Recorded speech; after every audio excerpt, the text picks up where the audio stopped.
তাহলে মানে আমাদের সেমিস্টার প্ল্যান হচ্ছে এরকম যে we will actually go for 2 presentations, one before midterm and the one after midterm. এর মাঝখানে আমি অ্যালাউ করবো ক্লাসে একটু প্র্যাকটিস, তোমাদেরকে সামনে এসে 2-3 মিনিট কিছু কথা বলে দিতে হবে।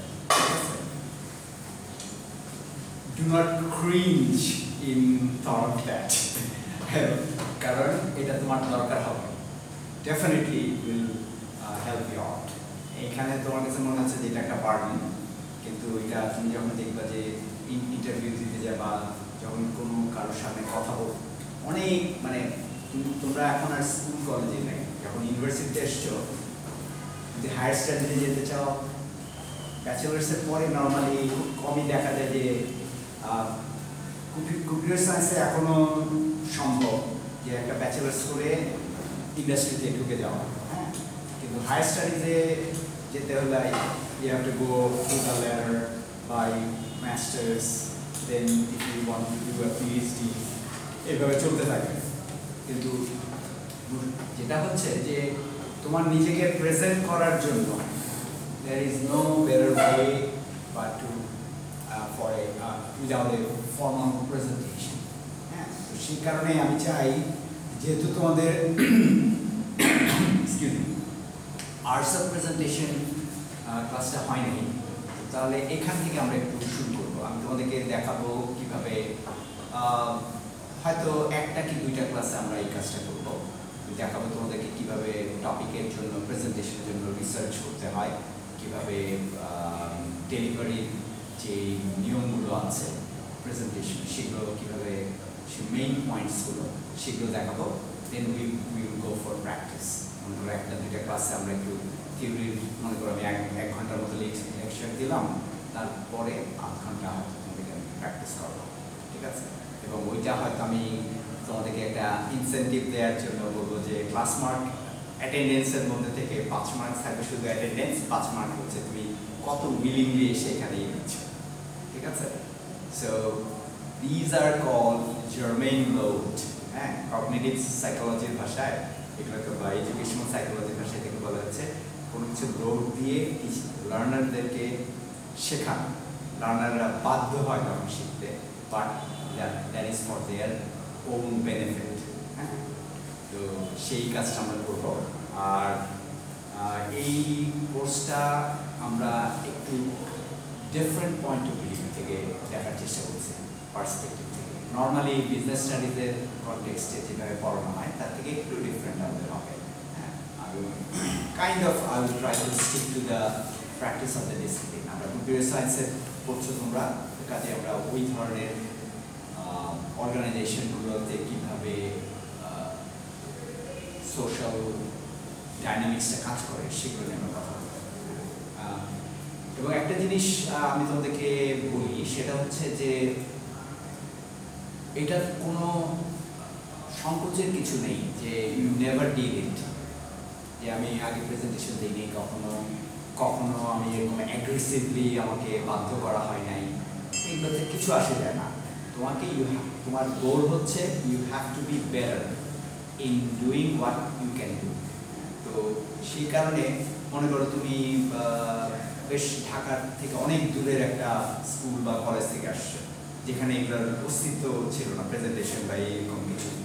Doesn't matter, you can learn and you can get better, ঠিক আছে? এই যে তোমরা যত আমরা বড় বড় টাইটান বুঝি, আমরা টাইটান কথাটা বুঝি,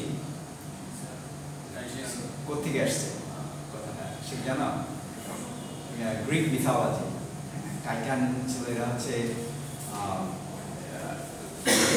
দেবতাদের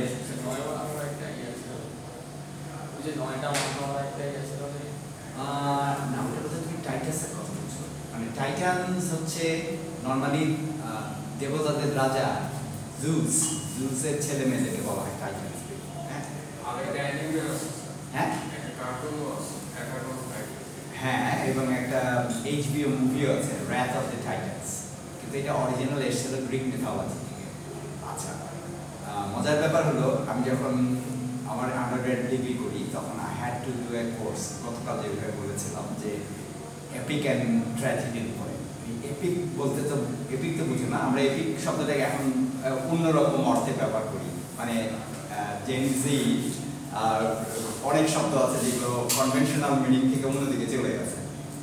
এপিক বললাম তার মানে কি বিশাল চমৎকার একটা কাজ করেছে, কিন্তু এটার আসল এটা হচ্ছে হলো মহাকাব্য, সেদিক থেকে আসছে এপিক। হ্যাঁ, তো এই এপিকগুলো নিয়ে আমাকে পড়তে হচ্ছে, তখন এই গ্রিক মিথোলজির বিভিন্ন একেবারে সমস্ত কিছু পড়া হয়ে গেছে। তো এই যে এইগুলো এই রিডিংগুলো আমরা তোমাদেরকে বাংলাদেশের কারিকুলামগুলো এরকম রিচ না, ওইভাবে আমরা দিতে পারি না, কিন্তু আমি বলবো যে এগুলো কিছুটা হলেও অবসর সময় একটু পড়াশোনার চেষ্টা করবা, যে এই জিনিসগুলো তোমাকে একটা নলেজ দিবে যে how ancient people communicated with each other, তারা কীভাবে কাজ করেছে, তাদের সোসাইটি কীভাবে সামনের দিকে গেছে, বা কী কী বিপদের মুখোমুখি হয়েছে, ওই সময়কার লেখা থেকে আমরা এই জিনিসগুলো জানি। বাংলাদেশের প্রাচীন ইতিহাস যদি তুমি জানতে চাও ওরকম অনেক লেখা আছে। তো এগুলো কি করে তোমাকে হিউম্যান বিহেভিয়ার সম্বন্ধে একটা ধারণা দেয়। মানে আমি যখন এই কোর্সগুলো নিচ্ছিলাম, আমি তো গতকাল বলেছি তোমাকে যে I was thinking that this guys are robbing me off, আমাকে ডাকাত আমার কাছ থেকে জোর করে টাকাটা নিয়ে নিচ্ছে, মানে আমার এই কোর্সের দরকার নাই, আমি কম্পিউটার সায়েন্সের স্টুডেন্ট, আমাকে জোর করে এটা করানো হচ্ছে যাতে করে ওই ডিপার্টমেন্টগুলো চলে, এরকম একটা আইডিয়া ছিল। বাট লেটার আই রিয়ালাইজ যে এটা আমাকে কত রিচ করেছে, মানে আমার আন্ডারস্ট্যান্ডিং অফ হিউম্যান বিহেভিয়ার। কারণ তুমি সেই এনশিয়েন্ট টাইম থেকে দেখে আসছো, মানে দেখতে পাচ্ছ ওদের লেখা থেকে তখনকার ওই সময়কার নাটক, যেমন সফোক্লিস, অ্যাস্কিলাস, ইউরিপিডিস, এরকম গ্রিক নাট্যকারদের কিন্তু মানে ওয়ার্ল্ড স্ট্যান্ডার্ড। হ্যাঁ, এগুলো এখনো বিভিন্ন জায়গায় পড়ানো হয়। হ্যাঁ, সো এই জিনিসগুলো যদি আমাদের কারিকুলামে না থাকে, ঘাবড়ানোর কিছু নেই, আমরা নিজেরা পড়তে পারি, অল্প স্বল্প হলেও পড়তে পারি। আমাদের যদি একেবারেই পড়ার অভ্যাস না থাকে, then you will be in trouble. হ্যাঁ, ওই অভ্যাসটা করা উচিত। কারণ তুমি এখনকার যুগে টেকনোলজি যে জিনিসটা আমাদেরকে সহজ করে দিয়েছে, সেটা হচ্ছে যে কোনো স্পেসিফিক ইনফরমেশন আমরা খুব সহজে পেতে পারি, সার্চ ইঞ্জিন বলো, চ্যাট জিপিটি বলো, ওগুলো থেকে। বাট একটু যদি ডিপে যেতে হয় এরকম কোনো topic, then they are not really very good. কারণ গুগল তোমাকে লিঙ্কটা দিচ্ছে, ওই লিঙ্কে গিয়ে পড়ার দায়িত্বটা কিন্তু তোমার, ও কিন্তু তোমাকে এটার সামারি দিবে না। আচ্ছা হ্যাঁ, চ্যাট জিপিটি তোমাকে একটা সামারি করে দিতে পারে। হ্যাঁ, এখন তো ফাইল আপলোডও করা যায় চ্যাট জিপিটিতে, কিন্তু এই সামারিটা যে তুমি যেটা তোমার দরকার সেটা, এটা কিন্তু না বেশিরভাগ ক্ষেত্রে। মানে মাঝে মধ্যে হ্যাঁ, it does the right thing, point by point করে দেয়, কিন্তু অনেক সময় হয়তো তুমি একটা অন্য দৃষ্টিকোণে দেখতে চাইছো, তখন কিন্তু এটা নট রিয়েলি ভেরি গুড। হ্যাঁ, সেই কারণে আমাদের উচিত যে একটু ইন্টেলিজেন্টলি, মানে মানুষের এখন পর্যন্ত স্টাডি এবং ইসের বিকল্প আসে, আমি জানি না ভবিষ্যতে আসবে কিনা, কিন্তু চ্যাট জিপিটি এবং অন্যান্য যেসব টেকনোলজি আছে, একটু কম শব্দ করো প্লিজ, একটু কম শব্দ করো। হ্যাঁ, যেটা হচ্ছে যে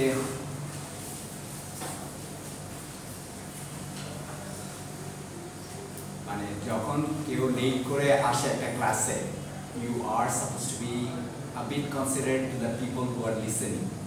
ঠিক আছে? That means that you are not supposed to be making any sounds. হ্যাঁ, টিপটো করে আমরা যখন আসতাম একটু খুব লেট হয়ে গেছে, খুব আস্তে ধীরে গিয়ে পিছনে বসতাম। ঠিক আছে? সেগুলো বুঝতে হবে। এগুলো কিন্তু আমরা পাবলিক স্পেসে আছি এখন। পাবলিক স্পেস মানে কি? যেখানে আমরা স্পেসগুলো শেয়ার করি অন্যদের সাথে। তোমার ক্লাসমেটরা হয়তো তোমাকে চেনে, সেজন্য ওরা অত বিরক্ত হচ্ছে না, কিন্তু থিঙ্ক অ্যাবাউট আদার্স, হয়তো তোমাকে চেনে না, তাদের লুকেই তুমি তোমার ইচ্ছা করবে যে মাটির নিচে চলে যাই, এরকম। ঠিক আছে? যে পাবলিক স্পেসে যখন তুমি আছো বা তুমি লেট এন্ট্রি তোমার, তখন একটু বি বিট কনসিডারেট। আসো, সো আমরা অনেক মানে ট্রাফিক জ্যামে পড়ি, অনেক সেই জন্য আমি কিন্তু তোমাদেরকে ট্যাক্স করছি না যে হ্যাঁ একেবারে রাইট অন টাইম আসতে হবে, কিন্তু ওয়ান্স ইউ কাম লেট, আমি যেমন ওটা অ্যাপ্রিসিয়েট করবো যে ও ঢুকলো, কেউ টের পেয়েছ যে ও গিয়ে যে বসেছে? তোর নাম কি? আদিবা। ও যে বসেছে, nobody noticed. That should be the case. So unfortunately, আমাদের এখানে চেয়ারগুলো একটু কনজেস্টেড ছিল যে আমরা But you have the strength to pick it up. You are a young guy. You have the strength to pick it up. তার জন্য sorry sir. হ্যাঁ, না ঠিক আছে, বাট এগুলো আমরা বেশিরভাগ ক্ষেত্রে খেয়াল করি না, এবং আমি তোমাদেরকে দোষ দিই না। আমাদের মানে education system is at in ruins, মানে যে এরকম ডিটোরেট করেছে, এগুলো স্কুল কলেজ থেকে কনস্ট্যান্টলি, মানে আমাদেরকেও, আমরাও যে তোমাদের মতো প্রথম দিকে যে খুব সফিস্টিকেটেড এরকম ছিলাম সেটা না, কিন্তু এগুলো টিচাররা বলতে হয় একদম স্কুল কলেজ থেকে। তো এটা যেটা হবে কি, মানে আমি তোমাদেরকে এগুলো বলছি কেন, যে যখনই বাইরের একটা দেশের লোকজনের সাথে আমাদের ইন্টারাকশন হবে, এখন এটা গ্লোবালাইজেশনের যুগ, তাই না? যখনই এই ধরনের ইন্টারাকশন হবে তখনই দেখবো যে এগুলো এক ধরনের ব্যারিয়ার তৈরি করে, এগুলো এক ধরনের বাধা তৈরি করে কমিউনিকেশনের ক্ষেত্রে। হ্যাঁ, তো সেই বাধাগুলো যাতে না তৈরি হয় সেই জন্য উই শুড ট্রাই, এই জন্য আমি তোদের বলছি এটা, ঠিক আছে? আচ্ছা, তাহলে যেটা আমরা বলছিলাম যে প্রেজেন্টেশনের কনটেক্সটে আমরা যেহেতু অর্গানাইজেশনাল বিহেভিয়ার একটা, you are gathering knowledge, but at the same time you have to express how much you have learn. হ্যাঁ, এই লার্নিংয়ের ব্যাপারটা আমাদের প্রেজেন্টেশনের মাধ্যমে হবে। তার মানে দুইটা প্রেজেন্টেশন, একটা one before mid term, another one is after mid term. হ্যাঁ, এই দুইটা তোমাদের ক্লাস টেস্টের জায়গায় কাউন্ট হবে। Okay, so you should be prepare. এবং আমি হয়তো নেক্সট ক্লাস বা তারপরে নেক্সট উইকে বা তারপরের উইকে আমি এগুলো নিয়ে একটু একটা ক্লাস নেব, যে কীভাবে প্রেজেন্ট করতে হয়, কীভাবে টপিক সার্চ করতে হয়। আচ্ছা, সো মুভিং অন, তাহলে আমাদের আজকে আমরা কথা বলবো হচ্ছে অর্গানাইজেশনাল স্ট্রাকচার নিয়ে কথা বলবো। আচ্ছা, অর্গানাইজেশন সম্বন্ধে আমাদের মোটামুটি সবার ধারণা আছে, রাইট? যে একটা জায়গায় কিছু group of people working for a common objective, তাই না? যে কোনো একটা জায়গায়, অফিস ধরো, সফটওয়্যার ফার্ম ধরো, even university, this is also an organisation. Our objective is to train people, help young people learn certain things. একটা ডোমেইনে, পার্টিকুলার ডোমেইনে যা আছে সেগুলো নিয়ে আমরা শেখাতে চাই। সো আমার এই অর্গানাইজেশনের ভিতরে there should be rules, standards, regulation and practices, যেগুলো এই কাজটা আমার যে সেন্ট্রাল অবজেক্টিভ, ওই সেন্ট্রাল অবজেক্টিভকে ফুলফিল করতে সাহায্য করে, ঠিক আছে? সো ওই লক্ষ্যে আমরা কাজ করব, কিন্তু তার আগে মোটামুটি আমরা we are trying to find out যে এনশিয়েন্ট সময় থেকে অর্গানাইজেশন, কারণ হিউম্যান সোসাইটি, মজার ব্যাপার হলো থ্রু আউট দি এজেস, সেই থাউজেন্ডস অফ ইয়ার্স এগো থেকে এখন পর্যন্ত তার যে অর্গানাইজেশন, এই অর্গানাইজেশন বলতে আমি বোঝাচ্ছি হলো, আচ্ছা, অর্গানাইজেশন দুই অর্থে আমরা ব্যবহার করতে পারি। একটা হচ্ছে নাউন বলতে কোনো একটা জিনিসের অস্তিত্ব বা স্ট্রাকচার বোঝাচ্ছে, আর আরেকটা হচ্ছে অর্গানাইজেশন ওই অর্থে যে এটার গঠন, কিভাবে এটা গড়ে উঠেছে, ওই জিনিসটা আমি বোঝাচ্ছি। তো তাহলে ওই এনশিয়েন্ট সময়ের যেই অর্গানাইজিং প্রিন্সিপলস না বলে এটাকে আমি বলি যে ট্রেন্ড, ওই জিনিসটা আমরা দেখবো। এবং throughout the development of human civilization কী হয়েছে, এটা খুব বড় সড়ো, খুব ডিটেলসে আমরা যাচ্ছি সেটা না, বাট এই যে হাজার বছরের হিস্ট্রিকে আমরা অল্প কয়েকটা স্লাইডে কভার করার চেষ্টা করছি। কিন্তু but you have to pay attention যে এই জিনিসগুলো আমরা খুব ইন্টারেস্টিং, বাট এগুলো আমাদের জানা হয় না নর্মালি, মানে খুব মেকানিস্টিক ওয়েতে আমি এটাকে ডিসক্রাইব করবো না। আমি একদম কাইন্ড অফ চেষ্টা করবো গল্প এবং ঘটনা এগুলোর মাধ্যমে এগুলো দেখাতে, ঠিক আছে? সো ডেফিনেটলি তাহলে আমরা অর্গানাইজেশনের যদি ডেফিনিশনটা চাই, অর্গানাইজেশন কি, যেমন নর্মালি এটা হচ্ছে কি structure group of individuals working together to achieve a common goal. হ্যাঁ, তার যেটা একটু আগে বললাম যে এটা একদল মেন অ্যান্ড উইমেন টুগেদার কাজ করছে, যে একটা তাদের সেন্ট্রাল অবজেক্টিভ আছে, সেই সেন্ট্রাল অবজেক্টিভটাকে অ্যাচিভ করার জন্য। ঠিক আছে, আচ্ছা এখন আগেকার সময়ে এনশিয়েন্ট টাইম, এনশিয়েন্ট বলতে আমরা কি বুঝি? প্রাচীন। কত বছর, কত বেশি প্রাচীন, অনেক বেশি প্রাচীন, হ্যাঁ, মানে thousands of years or even hundreds of years. হ্যাঁ, একটা ধরা যায় যে খ্রিস্টপূর্বের যেগুলো ছিল সেগুলোকে এনশিয়েন্ট টাইম। হ্যাঁ, বলতে পারবো আর কি।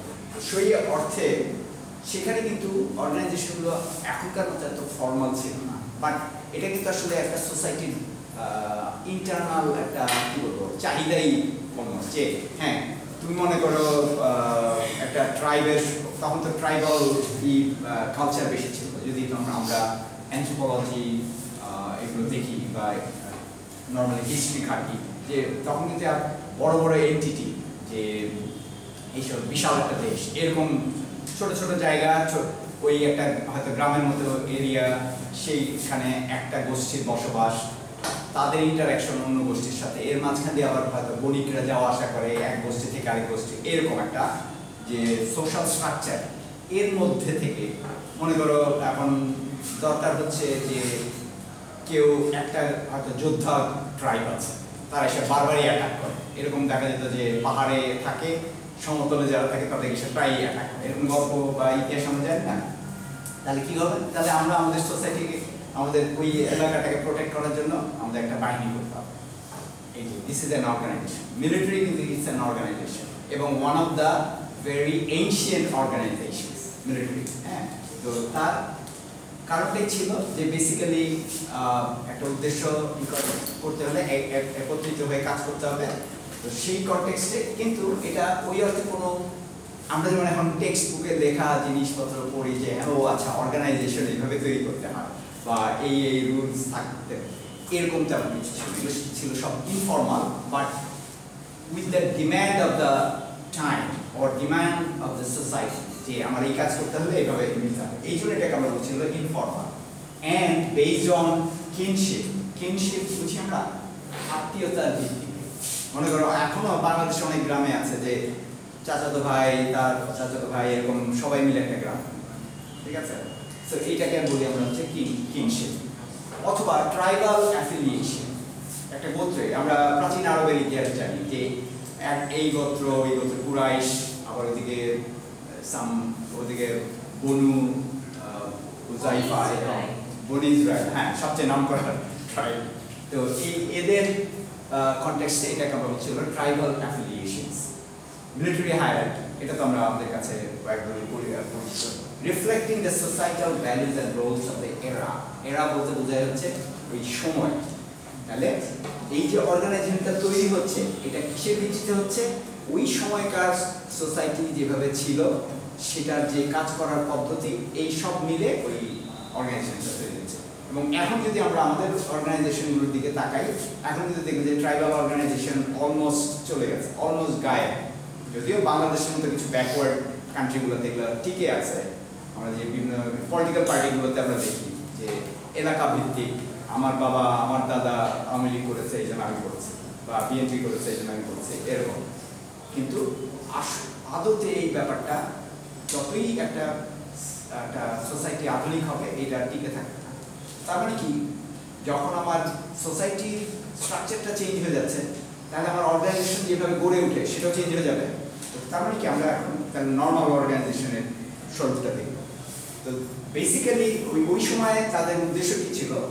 Primarily focused on survival, resource allocation. Resource allocation, survival তো আমরা বুঝি, তাই না? টিকে থাকার কারণে, যে বাইরে কেউ অ্যাটাক করছে বা ইভেন বন্য জন্তু হয়তো অ্যাটাক করছে, সেগুলোকে টিকে থাকে। আর রিসোর্স অ্যালোকেশন হচ্ছে কি, যে আমরা বেসিক্যালি একটা কিছু পেয়েছে।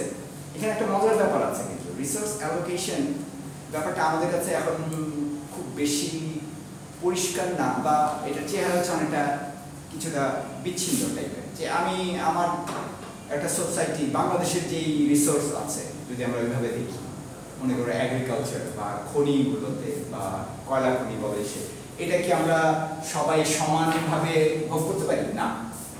এখানে দেখো যে ওই রিসোর্স অ্যালোকেশনের ব্যাপারটা কাইন্ড অফ ইন্ডিভিজুয়ালিস্টিক বা একটু অন্যরকম হয়ে গেছে। এটা কাইন্ড অফ কিন্তু আগেকার ওই এনশিয়েন্ট সিভিলাইজেশনগুলোতে দেখবে যে যারা লিডার তারা অনেকখানি ভোগ করতো, বাকি যে আপামর জনসাধারণ তাদের জন্য কিন্তু নর্মাল একটা ছিল যে সবাই এক জায়গা থেকে, খাদ্য ভাণ্ডার একই ছিল, এগুলো থেকে তারা নিচ্ছে। তার মানে কি, যখন অর্গানাইজেশন তৈরি হচ্ছে ওই জায়গায় কিন্তু কে কতখানি পাবে ওগুলো কিন্তু একটা একটা অলিখিত নিয়ম চলে আসছে। বাট এখনকার অর্গানাইজেশনগুলো কিন্তু অন্যরকম। সো তাহলে কি দেখছি আমরা যে এইখানে ওই রিসোর্স অ্যালোকেশনের কনটেক্সটে আবার ওখানকার সোশ্যাল রুলগুলো তৈরি হচ্ছে। আমরা হয়তো সামনের ক্লাসে আমি চাচ্ছি তোমাদেরকে একটু ব্যতিক্রমী, খুব স্টেরিওটিপিক্যাল ওয়েতে এই জিনিসটা না পড়িয়ে একটু সামনের হয়তো ক্লাসে আমরা দেখব যে সোসাইটি কীভাবে গড়ে উঠবে, সোশ্যাল ইনস্টিটিউশন, কারণ এই ধরনের কোর্স তোমাদের নাই। সেই অর্থে কিন্তু আমাদের অর্গানাইজেশনগুলো আর কি, these are actually the manifestations of the society's spirit or society কিভাবে কাজ করে সেগুলোর একটা রূপ। হ্যাঁ, তো সেই অর্থে আমাদেরকে ওই স্ট্রাকচারগুলো বুঝতে হবে। তাহলে এখানকার এইগুলো ছিল হলো ডিফেন্স জন্য, যেটা একটু আগে বললাম। তারপরে মনে করো রিসোর্স অ্যালোকেশন, আর আরেকটা যেটা ইন্টারনাল ব্যাপার ছিল সেটা হচ্ছে যে রয়্যালটি এবং কমিউনাল অ্যাক্টিভিটিস অবজেক্টিভস ছিল। রয়্যালটি মানে কি, মানে বেসিক্যালি আমরা এক গ্রামে থাকছি, সবাই একভাবে চিন্তা করা, মানে একটা ওই যেই সেট অফ নর্মস বুঝি আমরা। নর্মস মানে কি, কোনো জায়গার একটা এস্টাবলিশ চিন্তার পদ্ধতি। যেমন মনে করো আমরা বাংলাদেশের নর্মস হচ্ছে বয়স্করা আসলে, যারা অল্প বয়স্ক তারা একটু উঠে দাঁড়ায়, বা তুমি পাড়ার একজন বয়স্ক লোককে দেখলে সালাম দাও, এগুলো হচ্ছে নর্মস। আমেরিকা বা ওই দিকে যাও, they don't care, অথবা তাদের মানে ব্যাপারটা এরকম না যে সে অশ্রদ্ধা দেখাচ্ছে, বাট তাদের ওয়ে ডিফারেন্ট। সে হয়তো তোমার নাম ধরে ডাকছে। তারপরে আমাদের যেমন আমাদের দেশে আমরা কারো শ্বশুরকে তুমি আব্বা বলো বা বাবা বলো, যেতে মানে তোমার ওয়াইফের বাবা তোমার বাবা। ওখানে এরকম না, ওখানে সরাসরি নাম ধরে বলছে, ঠিক আছে? তাহলে এই যে চেঞ্জ, এই যে মানে ডিফারেন্স ইন সোসাইটাল অ্যাক্টিভিটিস, এগুলোকে আমরা বলতে পারি নর্মস, ঠিক আছে? তো এই নর্মসের ভিত্তিতে কমিউনাল অবজেক্টিভ, আমি তোমাদেরকে একটা জিনিস বলবো যে এই যে স্লাইডের যে ইংরেজি যে শব্দগুলো আছে যেগুলো তোমার অপরিচিত, তোমাদেরকে এইটা আবার তোমাদের উপর আমি চাপিয়ে দিচ্ছি। সেটা হচ্ছে যে এগুলো শব্দগুলো ডিকশনারি থেকে দেখতে পারো, চ্যাট জিপিটির কাছ থেকে দেখতে পারো, so you will get a better idea. এই কাজটা যদি এখন না করো, যদি মনে করো যে পরীক্ষার আগের রাতে পড়ে তাকেই করবে, তখন দেখবে যে লটস অফ এলিয়েন ওয়ার্ডস, তখন কিন্তু you are in big trouble. স্লাইডগুলো কোথায় পাবো? হ্যাঁ, স্লাইডগুলো কোথায় পাবো? স্লাইডগুলো আমি তোমাদের পোর্টালে তুলে দেবো খুব শীঘ্রই। মানে আমি জানি না তোমাদের লিস্টটা এখনো পূর্ণ হয়েছে কিনা। তোমরা কি পোর্টালে দেখেছো? পোর্টাল খুলেছে? এখন আপডেট হয়। আচ্ছা, যখনই এটা খুলবে সাথে সাথে আমি এটাই খুলবো, এবং মোটামুটি আমরা will try to be very very. আচ্ছা, আর তো ঠিক আছে, কমিউনাল অবজেক্টিভ নিয়ে যখন আমরা কথা বলি, কমিউনিটি থেকে এসছে, কমিউনাল, ঠিক আছে? কমিউনাল কথাটা এসছে কমিউনিটি থেকে, যে আমরা যে কমিউনিটিতে থাকি সেইটার অবজেক্টিভগুলো কী, সেটার উপর ভিত্তি করে ওই তখন সোসাইটিটার অর্গানাইজেশনগুলো এভাবে গড়ে উঠে গেল। আচ্ছা, এরপরে যে এভলিউশন বুঝি তো আমরা না, বিবর্তন, যে চেঞ্জ হওয়া, সেটা কীভাবে এসছে? দেখা গেল যে অ্যাগ্রিকালচারাল রেভলিউশন। কারণ মানব সভ্যতার ইতিহাস যদি তুমি দেখো, প্রথম দিকে পশুচারণ, তারপরে মোটামুটি এক জায়গা থেকে অন্য জায়গায় মাইগ্রেট করছে একটা গোষ্ঠী। পরের দিকে তারা দেখলো যে বিভিন্ন ভ্যালি হচ্ছে দুই পাহাড়ের মাঝখানের জায়গা, যেখানে হয়তো একটু পানির উৎস আছে, অথবা নদীর তীর, ওই জায়গাগুলোতে ফসল জন্মায়। তখন করলো কি তারা ওইখানে গেড়ে বসলো, মানে ওই তাদের যাযাবর ভাবটা চলে গেল। ওইগুলো থেকে শুরু হচ্ছে এগ্রিকালচারাল সিভিলাইজেশন, এবং একটু অলমোস্ট থাউজেন্ডস অফ ইয়ার্স এই এই জিনিসগুলো ঘটতে থাকে। আমরা এগুলোকে খুব ছোট টাইম ফ্রেমে দেখছি, বাট এই যে চেঞ্জগুলো এগুলো অনেক হাজার বছর ধরে গেছে। বাট ওই সময় যেটা হচ্ছে ওই অর্গানাইজেশনগুলো গড়ে ওঠা এবং তাদের কাজ করার পদ্ধতি, এই সমস্ত কিছুই এগুলোর এই মুড অফ লাইফের সাথে মানে ওই সমানতালে গড়ে উঠেছে। ঠিক আছে? আচ্ছা, আমার কথা যদি বুঝতে না পারো please raise your hand, I will be very happy to explain যে স্যার আমি এই জিনিসটা বুঝলাম না। ঠিক আছে? তাহলে এই এগ্রিকালচারাল রেভলিউশনের পরে এসছে ইন্ডাস্ট্রিয়াল রেভলিউশন। এটাও অনেক বিশাল একটা টাইম ফ্রেম, কিন্তু মানে যেটা হয়েছে যে তোমার এগ্রিকালচারাল রেভলিউশন হওয়ার পরে যে সময়টুকু, ওই সময়টা চেঞ্জ হতে অনেক সময় নিয়েছে। ফলে অর্গানাইজেশনের টাইপগুলো কিন্তু ওই সময় ওই একই রকম রয়ে গেছে হাজার বছর ধরে। যেমন মনে করো, এটাকে আমরা অনেক সময় ইতিহাসের ভাষায় বলি সামন্ততন্ত্র। হ্যাঁ, যে ফিউডালিজম, যেখানে মনে করো একজন লিডারের আন্ডারে একটা পার্টিকুলার কমিউনিটি, সে জমিদার হতে পারে। ইউরোপে দেখা যায় যে বিভিন্ন ধরনের ছোট জমিদার থেকে বড় জমিদার এরকম, এবং সেন্ট্রালি একজন কিং। হ্যাঁ, আমাদের এই দিকেও এরকম হয়েছে, কিন্তু যেমন যে আমরা ইতিহাসে করি না, পারল সাম্রাজ্য, তারপরে সেন সাম্রাজ্য, তারপরে আরো এবং পরের দিকে যে মুঘল সাম্রাজ্য, এই জিনিসগুলো ওই লিডারশিপের কনটেক্সটে। হ্যাঁ, আচ্ছা,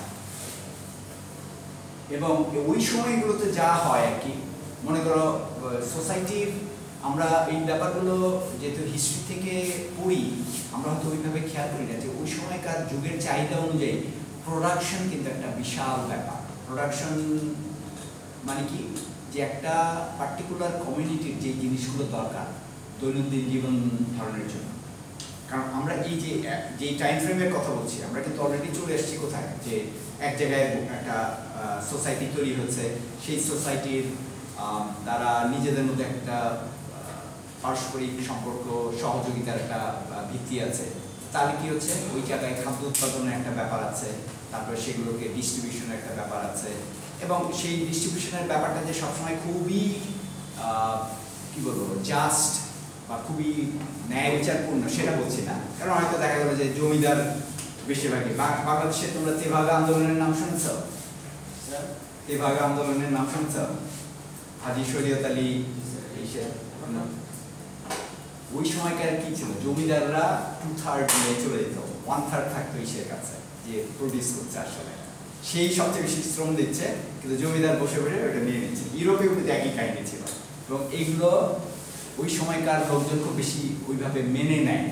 মেনে না নেওয়ার কারণে বিভিন্ন রিভোল্ট হয়েছে, বিভিন্ন বিদ্রোহ হয়েছে সেগুলোতে। কিন্তু আবার জমিদার তখন কি করেছে, লাঠিয়াল বাহিনী তৈরি করেছে যাদেরকে দমিয়ে রাখার জন্য। আমরা যেমন নাইট টেম্পলারদের নাম জানি, হ্যাঁ, নাইট টেম্পলার, এরা হচ্ছে ফ্রান্সে তোমার জমিদারদের বডিগার্ড হিসেবে কাজ করে। যদিও তাদেরকে কাইন্ড অফ নাইট কথাটা KNIGHT, এটাকে খুব গ্লোরিফাই করে, খুব একটা রোমান্টিক ভাব দিয়ে যে এরা একটা বিশাল প্রশিক্ষিত একটা ক্ষুদ্র বাহিনী, কিন্তু অত্যন্ত সফিস্টিকেটেড, অত্যন্ত ভদ্র, এরকম ওয়েস্টার্ন সিভিলাইজেশনের কাহিনীগুলোতে এরকম আছে।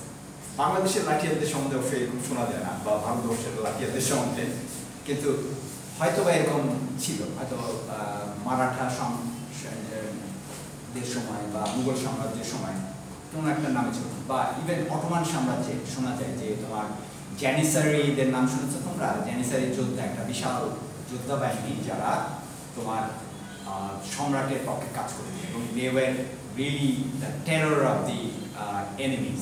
মানে এত প্রশিক্ষিত তারা ছিল, তারা আসছে যুদ্ধে শুনলে পালিয়ে যেত এরকম। মানে অটোমান সাম্রাজ্যের এরকম ছড়িয়ে পড়ার পেছনে এদের বিশাল ভূমিকা ছিল। যাই হোক, ওই সময়কার এই যে এইগুলোর কথা বলছি, এগুলো কিন্তু এক ধরনের অর্গানাইজেশন। এই যে একটা যোদ্ধা বাহিনী বা তোমার পোষা লাঠিয়াল, এগুলো হচ্ছে এগুলো কিন্তু এক ধরনের অর্গানাইজেশন। এর পাশাপাশি যখন উৎপাদন হচ্ছে বিভিন্ন জিনিসপত্র, মনে করো খাদ্য উৎপাদনের জন্য কৃষকদের একটা সমিতি থাকতে পারে, তারপরে মনে করো কামার কুমোর এদের সমিতি থাকতে পারে, তারপরে যে কোনো কিছু ওই জিনিসগুলোকে আমরা বলছি হলো গিল্ড। গিল্ড মানে হচ্ছে যেই উৎপাদন প্রক্রিয়া যেখানে ছোট ছোট অনেকটা কুটির শিল্প টাইপের, যেটা আমাদের মনে করি ধোলাই খালে এখন যে এরকম জিনিসপত্র টিকে আছে, যে বা ইভেন গ্যারেজগুলো যে এখানে 5-6 জন লোক কাজ করে বা বড় জোর 15-16 জন কাজ করে, হ্যাঁ, এইটা এক ধরনের অর্গানাইজেশন, এগুলোকে বলা হয় গিল্ড। এবং ওয়েস্টার্ন কালচার, ওয়েস্টার্ন হিস্ট্রিতে গিল্ডের একটা বিশাল ভূমিকা আছে। হ্যাঁ, বাংলাদেশে কিন্তু আমরা বা ভারতবর্ষে গিল্ডগুলো ওইভাবে মানে এগুলো নিয়ে বলতে গেলে অনেক বলতে হয়, মানে আমার এগুলো সবই আমার শৌখিন পড়াশোনা, কিন্তু বলছি খুব ইন্টারেস্টিং যে বাংলাদেশের গিল্ড ওইভাবে দাঁড়াতে পারেনি। কারণটা কি আমরা জানি, কারণ আন্দাজ করতে পারো যে বাংলাদেশের সোসাইটিগুলোতে কৃষকদের সংগঠন বলো, তারপরে এরকম বিভিন্ন তাঁতিদের সংগঠন বা এগুলো খুব বেশি দাঁড়াতে পারেনি, ছিল গিল্ড হিসাবে, কিন্তু ইভেনচুয়ালি এগুলো ওয়েস্টার্ন কান্ট্রিগুলোতে যেভাবে এগুলো ফ্লারিশ করেছে এখানে করতে পারেনি। কারণটাই হচ্ছে কলোনিয়ালিজম। ব্রিটিশরা বাইরে থেকে এসছে, তারা দেখেছে এই গিল্ডগুলো তাদের জন্য হুমকি স্বরূপ, তারা এটাকে ক্রাশ করে দিয়েছে। ঠিক আছে, গত ক্লাসে আমি বলছিলাম না যে কলোনিয়ালিজম কিন্তু একটা স্ট্রাকচারকে, একটা সোসাইটাল স্ট্রাকচারকে একদম ধ্বংস করে দেয়, এবং এর সাথে সাথে এই যে অর্গানাইজেশনের টাইপ বদলে যায়। কাজেই তোমাদের মাথায় এটা রাখতে হবে, আমি এগুলো পরীক্ষায় জিজ্ঞেস করবো না ফর শিওর, তোমাদেরকে এত কমপ্লেক্স বা এত ইসে, কিন্তু তোমাদের ইন্টেলেকচুয়াল কিউরিওসিটির জন্য বলছি যে আমরা কোত্থেকে এসেছি, আমাদের অর্গানাইজেশনগুলো কীভাবে তৈরি হয়েছে, কোন দিক থেকে, এগুলোর বাধাগুলো কী ছিল, বাইরের এক্সটার্নাল কী প্রেশার ছিল, সেটা বলার জন্য এগুলো বলছি। যে কলোনিয়ালিজম নিজে এসেই আমরা যে এখন এক ধরনের নেপোটিজম কথাটা বুঝি আমরা, মানে কি, হ্যাঁ, তার মানে কি ওই যে আমার গোষ্ঠীর প্রতি একটা টান, আমি তুমি কোথাকার লোক, আমি ঠাকুরগাঁর লোক, আমি কুমিল্লার লোক, আমি চিরাঙের লোক, তাহলে আমি তোমাকে, মানে একই অর্গানাইজেশন, আমি অন্য যে লোকজনকে বাদ দিয়ে আমি তাকে টানছি। হ্যাঁ, আচ্ছা, নেপোটিজম আরও ডেঞ্জারাস। এটা হচ্ছে স্বজন, মানে তোমার ফ্যামিলির যত ধরনের লোকজন আছে সবাইকে এনে তুমি একটা অর্গানাইজেশনে রেখে দিলাম, এরকম। আর ওইটার ভিত্তিতে যেটা হয়েছে, আর কলোনিয়ালিজম এসে যে কাজটা করেছে, তারা এই নেপোটিজমটাকে আরেকটা একটু বড় ফর্মে নিয়ে গেছে। তারা লোকাল নেটিভ বলতো ব্রিটিশ আমলেরকে, তাই না, নেটিভ এখানকার আদিবাসী।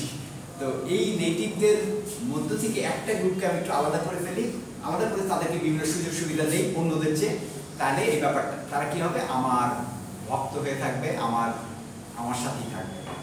ওরা, কারণ যারা বাইরে থেকে আসে কলোনিয়াল পাওয়ার, দে আর মাইনরিটি, অল্প সংখ্যক, তাই না, তাদের এখন এই পুরো দেশটার উপরে ই করতে হলে কি দরকার, তাদের দরকার, মানে প্রথমে তো তারা চেষ্টা করেছে হলো টেকনোলজি, তাদের অস্ত্রশস্ত্র ভালো ছিল আমাদের তুলনায়।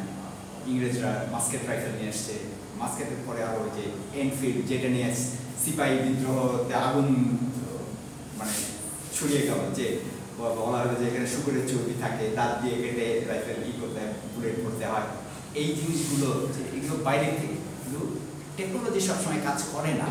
সে কারণে যারা কলোনিয়াল পাওয়ার, তারা সবসময় চেষ্টা করে যে এই যে পপুলেশনকে উপরে সে রাজত্ব করতে চায়, তাদের ভিতর থেকে কিছু সুবিধাভোগী লোকজনকে নিজের পক্ষে টেনে নিতে।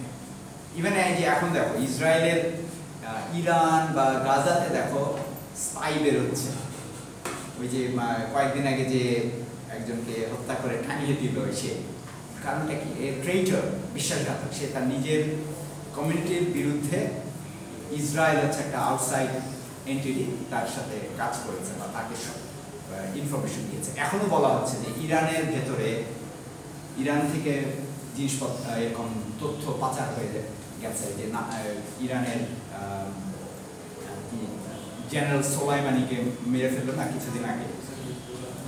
হ্যাঁ, তো এই ব্যাপারগুলো আছে আর কি। তো তাহলে আমরা বুঝতে পারছি যে অর্গানাইজেশনকে আমরা নর্মাল টেক্সট বুকগুলোতে দেখবো, অর্গানাইজেশনাল বিহেভিয়ারে এগুলোর বিন্দুমাত্র চিহ্ন নেই, বিন্দুমাত্র এগুলো নিয়ে কথাবার্তা নেই, কারণ তারা হিস্ট্রিকে গোনাই হয় না, ঠিক আছে? কিন্তু আমাদেরকে ওটা ধরতে হবে, নাহলে আমরা বুঝবো কেমন।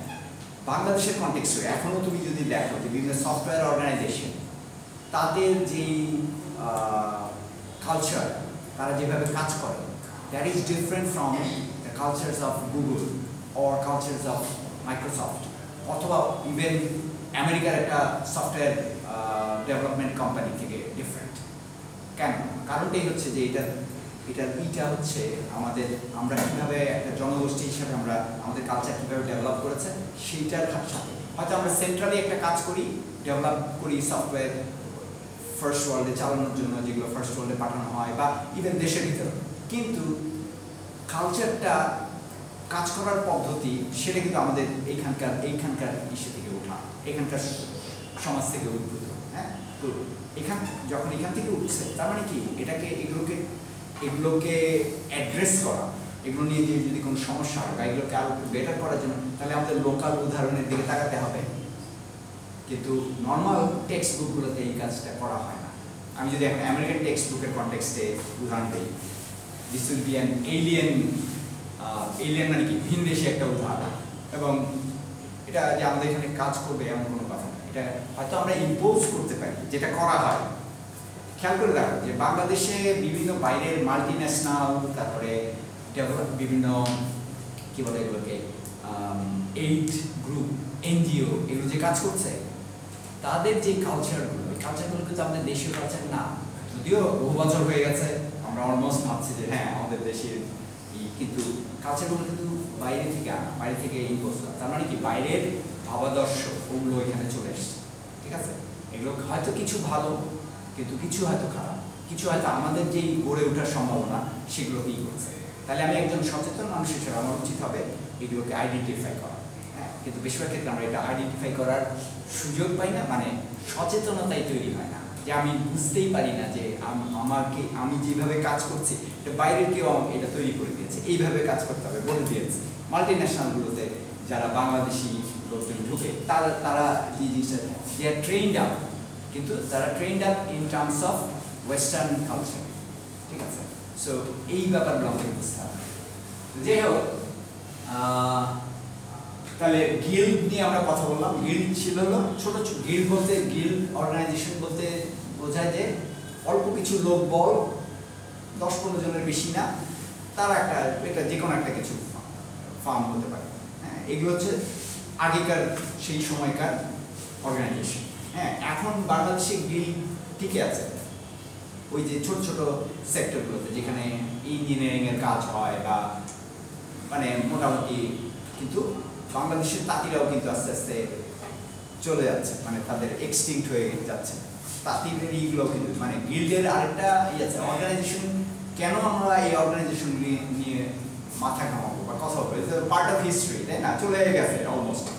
কিন্তু আমাদেরকে বুঝতে হবে যে কোনো অর্গানাইজেশনের কনটেক্সটে যদি আমরা এই অর্গানাইজেশনটাকে করতে চাই, সামনে ফার্দার ডেভেলপ করতে চাই, বা এটার কাজ করার পদ্ধতিকে আরও উন্নত করতে চাই, তখন আমার পাস্টের যে কালচার সেটা কীভাবে আমাকে ঠেকিয়ে রাখছে সেটা বোঝার জন্য এটা দরকার, ঠিক আছে? এবং রেস্ট অ্যাসিওরড এগুলো নিয়েও তোমাদেরকে আমি পরীক্ষায় জিজ্ঞেস করবো। জাস্ট তোমাদেরকে জানানো যে this is the thing that are hidden from our eyes. আপাত দৃষ্টিতে তুমি যদি সোসাইটির দিকে তাকাও, এগুলো কিন্তু কিছুই দেখতে পাবা না, কিন্তু দেয়ার আর লট আন্ডারনিথ, অনেক কিছু আছে নিচে। তারপরে আসলে তারা কর্পোরেশনস, এটাই হচ্ছে আধুনিক অর্গানাইজেশন, যেটাকে আমরা এখন দেখতে পাই সব জায়গায়। কর্পোরেশন যে একটা মানে ব্যাপারটা অনেকটা এরকম যে কর্পোরেশনগুলো কিন্তু বাংলাদেশে মানে একটা অদ্ভুত ব্যাপার করেছে। বাংলাদেশের বড় বড় কর্পোরেশনগুলো পরিবারতন্ত্র থেকে যা কিছু বলো, সামিটের নাম তো আমরা ইদানিং জানি, তাই না? ইলেকট্রিসিটির কনটেক্সটে যে প্রচুর বাংলাদেশের টাকা পয়সা নিয়ে গেছে। আচ্ছা, তারপরে বসুন্ধরা গ্রুপ, তারপরে যমুনা গ্রুপ, রিয়েল স্টেটের যে এইগুলো আমিন মোহাম্মদ গ্রুপ, এগুলো সবই হচ্ছে বেসিক্যালি তোমার কাইন্ড অফ পরিবারকে আশ্রয় করে, পরিবার এমডি হয়তো বাবা ডিরেক্টর বা তাদের যে বোর্ড অফ ডিরেক্টরসের লোকজন বেশিরভাগই হয়তো ভাইরা বোনরা এরকম। ইভেন আমাদের প্রথম আলো বলো, ট্রান্সকম গ্রুপ, এগুলো সমস্ত কিছু তার মানে কি কর্পোরেশনের কনটেক্সটে আমরা ঠিকই আধুনিক কর্পোরেশন দেখতে পাই, বাট এখানে পরিবারতন্ত্র বা দেশীয় কালচারের একটা ব্যাপার রয়ে গেছে। কিন্তু আমেরিকান কর্পোরেশন বলো বা ফার্স্ট ওয়ার্ল্ডের যে কর্পোরেশনগুলো, সেগুলো কিন্তু এরকম সংগঠন না, এরকম অর্গানাইজেশন না, সেগুলোর ভেতরে কিন্তু অনেকখানি পরিবারতন্ত্র গায়েব হয়ে গেছে। যদিও আছে অনেক জায়গাতেই, কিন্তু সেখানে ব্যাপারটা অনেকটা এরকম যে একটা নির্দিষ্ট পেশাজীবী লোকজন কাজ করে, যাদের মধ্যে যারা সিইও হিসেবে আসে তারা হয়তো বাইরে থেকে আসতে পারে, বাট তারা ট্রেন্ড এবং তাদের কিছু ইনসেন্টিভ থাকে।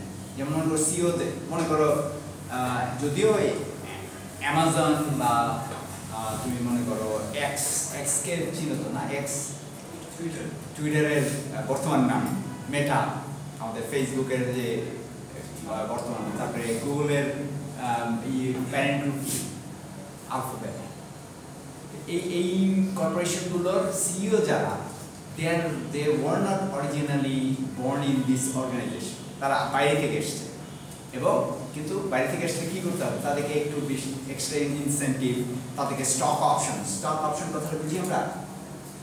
তুমি মনে করো নর্মালি যেটা হয় যে কোনো অর্গানাইজেশনের তারা যদি পাবলিকের কাছ থেকে মূলধন নিতে চায়, তার তো একটা মূলধন নিয়ে সে শুরু করেছে, সেটা মূলধন যদি বাড়াতে চায় সে করে কি স্টক মার্কেটে তার শেয়ারটাকে বলে যে জনগণকে বলে যে হ্যাঁ আপনারাও এই কর্পোরেশনের মালিক হতে পারেন, বাট পুরোপুরি মালিক না, হয়তো 1% বা এরকম হয়তো একটা পার্টিকুলার একটা অংশ বিক্রি করে দিচ্ছে। আমি হয়তো নর্মালি এটা দেখা যায় যে 49%-এর বেশি না, তাও ওই 49% হচ্ছে সবার অনেক লোকজনের মধ্যে ছড়ানো ছিল, যাতে করে একটা নির্দিষ্ট গ্রুপ ওটাকে দখল করে ফেলতে না পারে।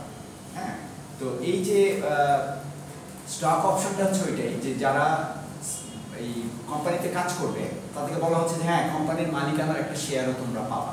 এটার চালাকিটা কি?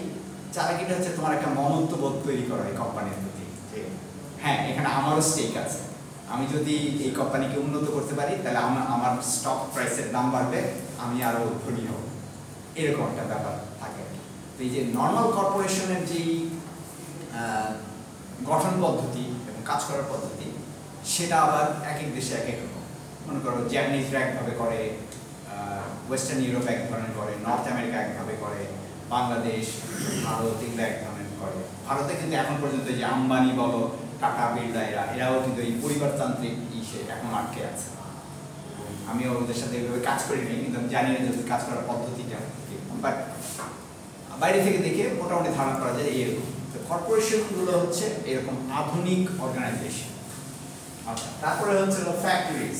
আমাদের তো আমরা জানি ফ্যাক্টরিগুলো, গার্মেন্টস ফ্যাক্টরি বেশি আমাদের এখানে পরিচিত, কিন্তু জুট মিলস আছে, চিনি কল ছিল বাংলাদেশে, এখন যদি অনেক কমে গেছে, এই সমস্ত কিছু ফ্যাক্টরিজ। এখানে যে জিনিসটা ঘটেছে ওই এই যে বিভিন্ন এত বছরের পরিক্রমায়, যে এগুলো স্পেশালাইজড এবং লোকবল যারা আছে তাদেরকে আস্তে আস্তে একটা হায়ারার্কিতে, একটা স্তরের মধ্যে, একটা কি বলবো পর্যায়ক্রমিক একটা স্তর, হায়ারার্কি বলতে এটাই বোঝায়, এর মধ্যে নিয়ে একটা কাইন্ড অফ একটা টপ ডাউন স্ট্রাকচার তৈরি করা হয়েছে। টপ ডাউন স্ট্রাকচার মানে কি, যে উপরে যারা আছে তারা নির্দেশ দিবে, তাদের কথা তার নিচের স্ট্রাকচারে যে আছে সে শুনতে বাধ্য। এই জিনিসটাকে আমরা বলছি হলো স্পেশালাইজড হায়ারার্কি। এবং এগুলোর জন্য রোলগুলো ডিফাইন করা আছে। রোলগুলো কি, যে আমরা কে কীভাবে কাজ করবে, ম্যানেজারের কাজ কি, অ্যাসিস্ট্যান্ট ম্যানেজারের কাজ কি, বা ম্যানেজিং ডিরেক্টরের কাজ কি, এই রোলগুলো ডিফাইন করা এবং এক ধরনের স্ট্যান্ডার্ডাইজ কোন সেন্সে, যে এখানকার ম্যানেজার যেই কাজ করতো অন্য অর্গানাইজেশনে গেলেও ওই ম্যানেজার ওই একই ধরনের কাজ করবে। এবং এইটার উপর ভিত্তি করে এই যে এই বিদ্যাটা তৈরি হচ্ছে বিজনেস স্টাডিজ। হ্যাঁ, যে এই মানে বিজনেস স্টাডিজ আর কিছুই না, যে বিভিন্ন বিজনেস কীভাবে রান করে, সেখানে এগুলো এক ধরনের অর্গানাইজেশন হিসেবে রান করবে। এই অর্গানাইজেশনের ভিতরে কাজ করতে হলে কী কী জিনিস জানা দরকার, এগুলোর প্রোডাক্টিভিটি বাড়ানো বা এগুলোকে লাভজনক করার জন্য কী দরকার, এইগুলো নিয়েই কথাবার্তা বিজনেস স্টাডিজ। ঠিক আছে? আচ্ছা, এখন মজার ব্যাপার হলো আমরা কম্পিউটার সায়েন্সের স্টুডেন্টরা বা লোকজন যখন বিজনেস স্টাডিজ নিয়ে কথা বলতে যাই বা করতে যাই, আমরা দেখেছি this is really not that complex. হ্যাঁ, এটাকে আমরা মানে কারণ আমরা তো এই একই সোসাইটিতে বসবাস করি, তাই না? মানে ওদের যে সোশ্যাল এথিক্স আমাদেরও তাই, তাহলে এটা বুঝতে আমাদের অসুবিধা কোথায়? মানে বেশিরভাগ ক্ষেত্রে টেকনোলজির স্টুডেন্টরা মনে করে যে না মানে এগুলো আমার পক্ষে সম্ভব না, বোঝা সোশ্যাল সায়েন্স এই সেই এগুলো আমার পক্ষে না। জিনিসটা হচ্ছে বড় উল্টা, যে তুমি ওদেরটা যেহেতু সায়েন্টিফিক ডিসিপ্লিনের লোকজন, তাদের টাইপ অফ এনকোয়ারি, তারা যেভাবে একটা জিনিসকে বোঝে এবং কাজ করে এবং শিক্ষাটাকে কাজে লাগায়, তাদের জন্য এই কাজটা করাটা আরো সোজা। এবং আমার কথার প্রমাণটা কোথায় আছে বলো তো? বড় বড় যে কর্পোরেশনগুলো আছে সেগুলো প্রত্যেকটা সিইও গুলো কিন্তু সব বেশিরভাগ দেখা যাচ্ছে ইঞ্জিনিয়ারিং ডিসিপ্লিন থেকে আসে। এটা কিন্তু কোনো কোইন্সিডেন্ট না, মানে দৈব ঘটনা না, এটা কারণটাই হচ্ছে এটা, ঠিক আছে? কাজেই ডরমাত বুঝছো, মানে ভয় পেও না যে this is not really something you can't do. আচ্ছা, তারপরে কি দেখলাম আমরা? এই তো বললাম। আর degree of specialization and hierarchy increase as the industrialization became the central force of society.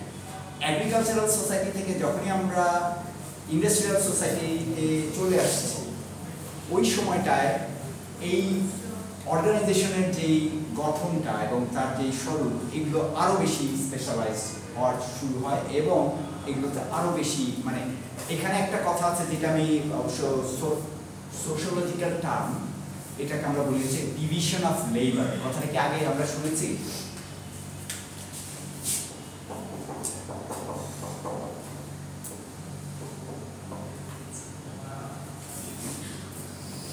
Division of labour শুনেছি? মানে নর্মাল মিনিং কি বলে? ডিভিশন, ভাগ অফ লেবার। লেবার মানে হচ্ছে শ্রম, তার মানে শ্রমের ভিত্তিতে একটা সোসাইটির ভিতরে যে ভাগ, আর কিছুই না, কে কি কাজ করে সেটার ভিত্তিতে যে আমরা কোনো যদি জনগোষ্ঠীকে ভাগ ভাগ করি, এটাকে আমরা বলছি এটা ডিভিশন অফ লেবার, ঠিক আছে? মনে করো টিচার, আমি টিচিং করি, ইঞ্জিনিয়ার সে জিনিসপত্র ইঞ্জিনিয়ারিং জিনিসপত্র বানায়, তোমার একজন ফার্মার সে তৈরি করে ফসল বানায়, তারপরে একজন মনে করো টেকনিশিয়ান সে বিভিন্ন জিনিসপত্র ঠিকঠাক করে। এই যে তার কাজের ভিত্তিতে যখন আমরা একটা জনগোষ্ঠীকে ভাগ করছি, এটাকে আমরা বলি হচ্ছে ডিভিশন অফ লেবার, ঠিক আছে? তো তাহলে ওই যখনই ইন্ডাস্ট্রিয়ালাইজেশন এসছে, সোসাইটিগুলো ডিভিশন অফ লেবার আলাদা হয়ে গেছে। অবশ্যই এই আলাদা হওয়ার ব্যাপারটা অনেক আগে শুরু হয়েছিল এগ্রিকালচারাল সোসাইটিতে। এই যেমন মনে করো সবাই তো সব কাজ করতে পারে না, মনে করো আগেকার এরকম ছিল অনেকটা যে খামার, নিজস্ব খামার, আমি ফসল ফলাই, আমি মুরগি পালন করি, আমি গরু খাসি চারণ করি এবং এইভাবে আমার পুরো আমি সম্পূর্ণ ইন্ডিপেন্ডেন্ট। কিন্তু দেখা গেল যে আস্তে আস্তে এগুলো এক একটা দিকে চলে গেল। একদল মাছ ধরে, একদল কাপড় বুনে, একদল যে বানায়, লোহার জিনিসপত্র বানায়, মাটির জিনিসপত্র বানায়, এইভাবে আস্তে আস্তে ভাগ হয়ে গেল। এটাকে আমরা বলি division of labour. Division of লেবারের সুবিধাটা কি কারো কেউ বলতে পারো?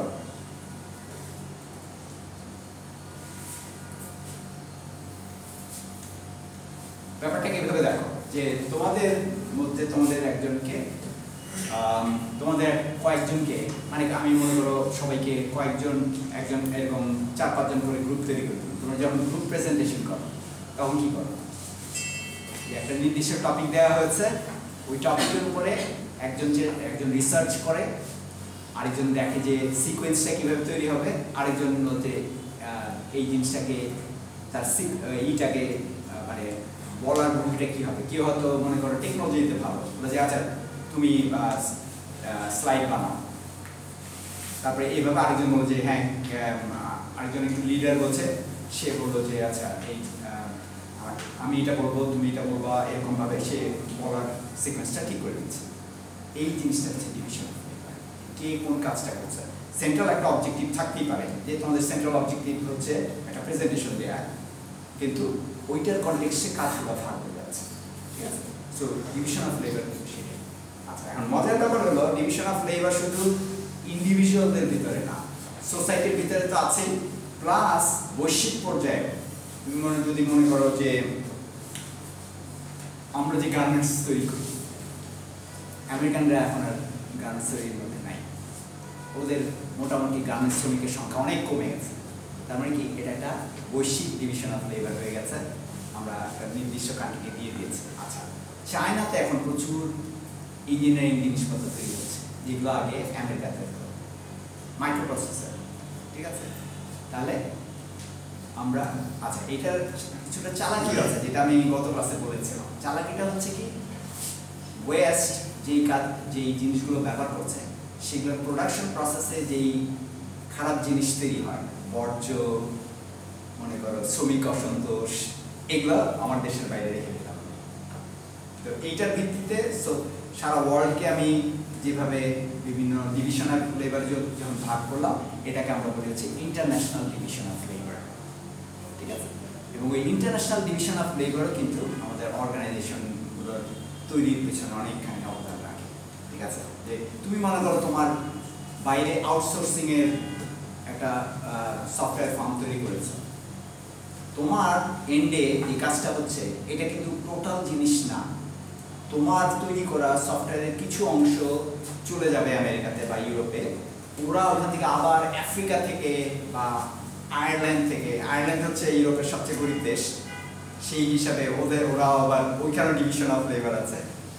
তারপর মনে করো চায়না থেকে কিছুটা, এখন চায়না না, ও ইন্ডিয়া, আসলে তো ভুলে গেছে, ইন্ডিয়া থেকে নিয়েছে, এই সবগুলো মিলে একটা পুরো একটা প্ল্যাটফর্ম দাঁড়িয়েছে, ঠিক আছে? তার মানে এই যে ডিভিশন অফ লেবারটাই হচ্ছে, এবং তার মানে কি এখানে ডেফিনেটলি একটা পাওয়ার প্লে আছে। পাওয়ার প্লে বুঝি কথাটা আমরা, ক্রিকেটের পাওয়ার প্লে না, কিন্তু নর্মাল পাওয়ার প্লে, মানে একটা ক্ষমতার সম্পর্ক আছে যে কে হু উইল বি দ্য বস।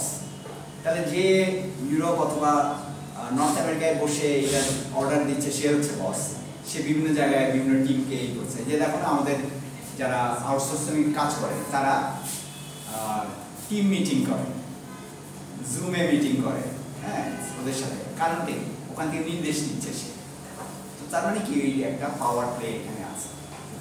আমরা যখন অর্গানাইজেশন বিহেভিয়ার নিয়ে কথা বলবো এই জিনিসগুলো আমাদের মনে রাখতে হবে, ঠিক আছে? আচ্ছা,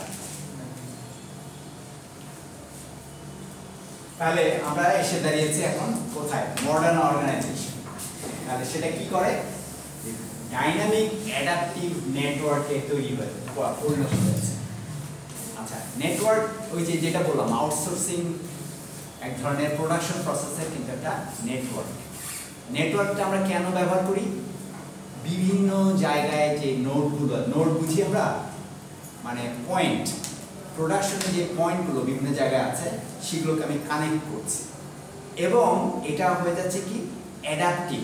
অ্যাডাপটিভ কোন সেন্সে, কোনো একটা পার্টিকুলার চেঞ্জের কনটেক্সটে আমি ওই চেঞ্জটাকে ধরতে পারছি, ওই চেঞ্জটাকে আমার কাজে লাগাচ্ছি, এটাকে আমরা বলেছি অ্যাডাপটিভ, ঠিক আছে? এবং টেকনোলজি অ্যাডাপ্টেশনটাকে আরও চমৎকারভাবে নিয়ে এসছে। মানে এখন আগে যেমন মনে করো যখন ইন্টারনেট ছিল না, আমি এমন ওই যুগের মানুষ, মানে আমি যখন কম্পিউটার সায়েন্স পড়া শুরু করেছি তখন কিন্তু ইন্টারনেট ছিল না। আমি সেকেন্ড ইয়ারের মাঝামাঝি যখন, তখন ইন্টারনেট কাজ করা শুরু করেছে। ওই সময়কার ব্রাউজারের নাম জানো কেউ? আমাদের তো ফান্ডামেন্টালসে মানে স্কুল কলেজে এটা পড়ানোর কথা, ওই সময়কার একটা ব্রাউজারের নাম বলো, কেউ জানো? ফায়ারফক্স ওই সময় ছিল না, ওর মতোই একটা ছিল যেটা নাম ছিল নেটস্কেপ, মানে ফ্রি, আর ইন্টারনেট এক্সপ্লোরার তো ছিলই, ঠিক আছে? সবচেয়ে প্রথম ব্রাউজার হচ্ছে মোজাইক, মানে এটা ব্রাউজার, হ্যাঁ, তারপরে এটা আস্তে আস্তে ইয়ে করে আসছে। তবে আমরা নেটস্কেপটা বেশি ব্যবহার করতাম। ইন্টারনেট এক্সপ্লোরারের আমার একদম প্রথম থেকেই এক ধরনের বিরক্তি আছে, মানে তখনকার যুগেও এটা বিভিন্ন ধরনের, এখনও যেরকম বিভিন্ন প্রবলেম দেখা দেয় ওই সময় তাই ছিল। আমি এখনও কিন্তু ফায়ারফক্স ব্যবহার করি টোটালি, এবং গুগল ক্রোম মাঝে মধ্যে, সবসময় না, কারণ গুগলের প্রতি একটা অবিশ্বাস আছে যে might be stealing my data, এরকম হতেই পারে। কারণ সে করে কি তোমার ব্রাউজিং হিস্ট্রি তুমি বলছো তুমি মুছে ফেলছো, কিন্তু সে রেখে দেয়। কিন্তু গুগলের যে ডেটা সেন্টার বিশাল, সে সারা ওয়ার্ল্ডের থেকেই নিয়ে কি করছে। এগুলো আবার আরেক বিষয় যেটা তোমরা সামনে পড়বা, যখন মনে করো মেশিন লার্নিং করবা তখন দেখবে যে এই যে সারা ওয়ার্ল্ড থেকে বিভিন্ন ডেটা আসছে, এই ডেটাকে তারা কিভাবে প্রসেস করে একটা কমন ট্রেন্ড যে এই জনগোষ্ঠী এইভাবে কাজ করে এবং সেটাকে আবার সেল করে। ঠিক আছে, ফেসবুক একই কাজ করে। আমরা ফেসবুকে যা কিছু কন্টেন্ট দিচ্ছি সেগুলোর একটা জেনারেলাইজেশন, সেটার অ্যাগ্রিগেশন করে ওই ডেটা তারা আবার বিক্রি করে কাদের কাছে, যারা অ্যাড ট্যাড দেয় এদের কাছে। যাই হোক, সো তাহলে মডার্ন অর্গানাইজেশন হচ্ছে ডাইনামিক হচ্ছে কোন সেন্সে, যে কোনো একটা কাজ কোনো একটা স্টেপ যখন নেবে সে খুব তাড়াতাড়ি নিতে পারে, মানে স্ট্রাকচারটা ওইভাবে তৈরি করা আছে। অ্যাডাপটিভ হচ্ছে